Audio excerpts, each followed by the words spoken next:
Hi everyone, I'm Louise, the program lead for the World Water Tech Innovation Summit, and I'm delighted to be joined by Jo Burgess, who's the Director of Trials and Reservoirs Initiative at Isle Group, and also the CEO of the TechAscend Foundation. Jo, it's great to have you with us today. We've got an exciting and a new initiative that we want to talk about today. We'd love to know more about the TechAscend Foundation, and specifically, how does it help accelerate innovation in the water sector?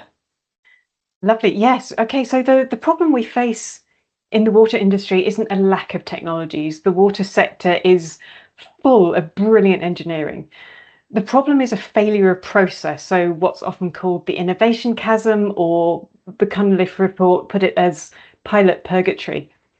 Utilities often run really successful trials and they demonstrate the value of something unfamiliar to them, but then they return to business as usual because the path to adoption is not clear. The TechAscend Foundation fixes this by changing how we design these trials or technology demonstrations with the end users. We don't just ask, will this technology work in your context? We ask, how do we make inaction the harder choice? And we do this through having a trial and purchase agreement.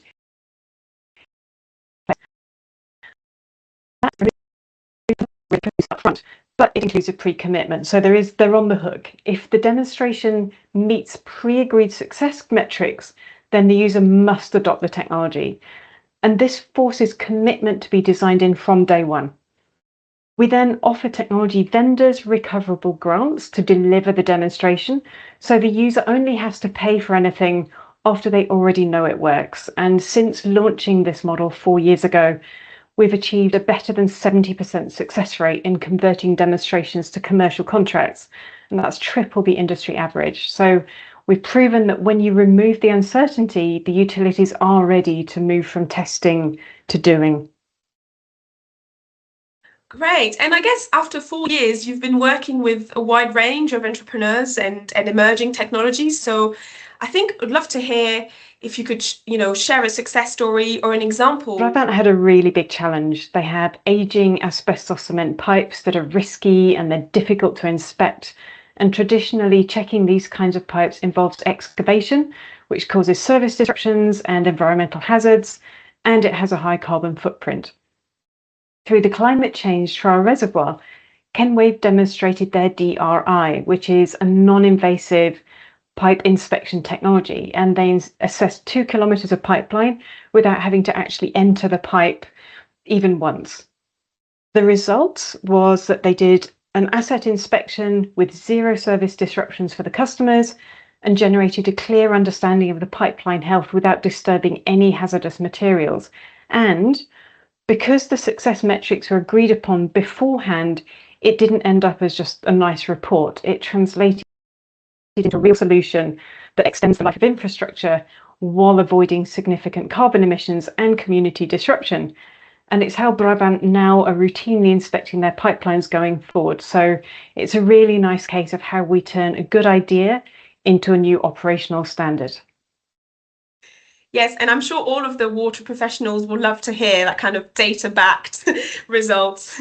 But Evidence. Also, yeah, and I guess thinking ahead, I think it would be really good to understand. You've been working for 4 years. You've had some examples of real life impact. What's next? What should we be watching out for the next months or years for TechAscend? What's next? Well, when the Trial Reservoir lived in the Isle Group, it was a bold experiment. We wanted to see if it worked. We've shown that it has, so we launched the TechAscend Foundation, which is a separate non-profit entity, and we're shifting gears from proving the model works to scaling it up massively. Right now, the foundation is in a really strong position, and if you'll forgive me, a shout out to some rock solid sponsors: Xylem Innovation Labs, Pure Terra Ventures, Ski on Water, Oldcastle Infrastructure, Haleon, Severn Trent, Northumbrian Water and Affinity Water are our current sponsors. And after securing operational stability and using these 4 years of experience to refine the model, we're ready to launch a whole wave of new trials. Our ambition, though, is bigger than just the next few trials. We know the model works. We've already unlocked a pathway for 65,000 tonnes of carbon dioxide savings per year. And over the next 5 years, we want to scale the activity 5-fold. To do that, we're actively looking for new donors, new philanthropic partners who want to see their funding convert directly into action, not just generate reports. We want to expand the reservoirs to cover more regions and more critical water challenges. We've got a pipeline of 450 technology companies ready to go, and we just need the capital to unleash them. Wow, quite ambitious. Well, thank you so much for sharing all of that, Jo. And, I think it's safe to say that, for connecting and expanding all of that and expanding your network, the summit will be a great place to do so. We'll see a lot of your partners there as well. So really expecting you and the TechSN team to be there and really, have the summit support that. So looking forward to seeing you very soon, and hopefully we'll keep an eye out for what's coming up, and for any news that we can see coming out of the TechSN Foundation. Thank you. I can't wait.